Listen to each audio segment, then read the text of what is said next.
एक बार की बात है, बीरबल दरबार में मौजूद नहीं थे। इसी बात का फ़ायदा उठाकर कुछ मंत्रीगण बीरबल के खिलाफ महाराज अकबर के कान भरने लगे।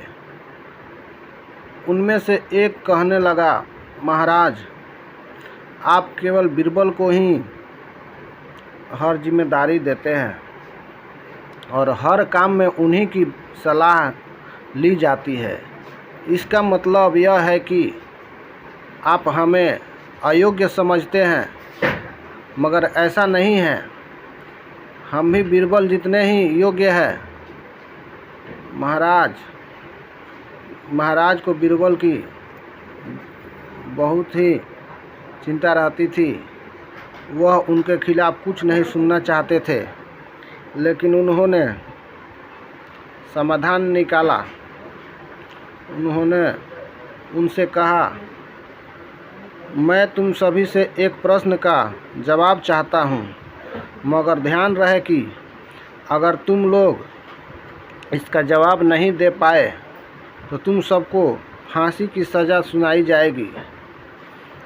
दरबारियों ने झिझक कर महाराज से कहा, ठीक है महाराज, मैंने आपकी ये शर्त मंजूर है, लेकिन पहले आप प्रश्न तो पूछिए। महाराज ने कहा, दुनिया की सबसे बड़ी चीज़ क्या है? यह सवाल सुनकर सभी मंत्रीगण एक दूसरे का मुंह ताकने लगे। महाराज ने उनकी ये स्थिति देखकर कहा, याद रहे कि इस प्रश्न का उत्तर सटीक होना चाहिए। मुझे कोई भी अटपटा सा जवाब नहीं चाहिए। इस पर मंत्रीगणों ने राजा से इस प्रश्न का उत्तर देने के लिए कुछ दिनों का मोहलत मांगी। राजा भी इस बात के लिए तैयार हो गए। महल से बाहर निकलकर सभी मंत्रीगण इस प्रश्न का उत्तर ढूंढने लगे। पहले ने कहा कि दुनिया की सबसे बड़ी चीज़ भगवान है। दूसरे ने कहने लगा कि दुनिया की सबसे बड़ी चीज़ भूख है। तीसरे ने दोनों की जवाब को नकार दिया और कहा कि भगवान कोई चीज़ नहीं है और भूख भी बर्दाश्त किया जा सकता है। इसलिए राजा के प्रश्न का उत्तर इन दोनों में से कोई नहीं है। धीरे धीरे समय बीतता गया और मोहलत के लिए पूछे गए प्रश्न का जवाब, मोहलत के लिए लिए गए समय के दिन भी गुजरते गए। फिर भी राजा द्वारा पूछे गए प्रश्न का जवाब न मिलने पर सभी मंत्रीगणों को अपनी जान की फिक्र सताने लगी। कोई अन्य उपाय न मिलने पर वे सभी बीरबल के पास पहुँचे और उन्हें अपनी पूरी कहानी सुनाई। बीरबल पहले से ही इस बात से परिचित थे। उन्होंने उन्हें कहा, मैं तुम्हारी जान बचा सकता हूँ, लेकिन तुम्हें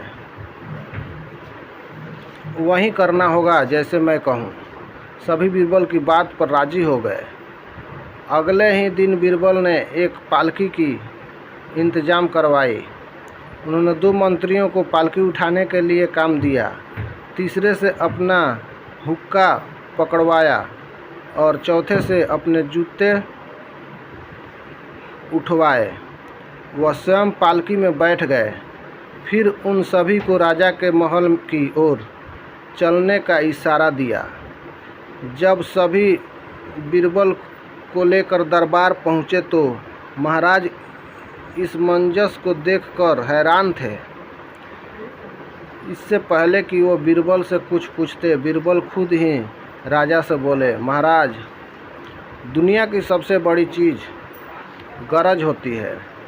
आप अपनी गरज के कारण ही ये सब मेरे पालकी को उठाकर यहाँ तक ले आए हैं। यह सुनकर महाराज मुस्कुराए बिना न रह सके और सभी मंत्रीगण शर्म के मारे सिर झुकाकर खड़े हो गए। दोस्तों, इस कहानी से हमें यही सीख मिलती है कि हमें कभी भी किसी की योग्यता से जलना नहीं चाहिए, बल्कि उससे सीख लेकर खुद को भी बेहतर बनाने की कोशिश करनी चाहिए। दोस्तों, आपको इस कहानी से क्या सीख मिलती है, कृपया कमेंट बॉक्स में ज़रूर बताएं। आज के लिए इतना ही दोस्तों, धन्यवाद।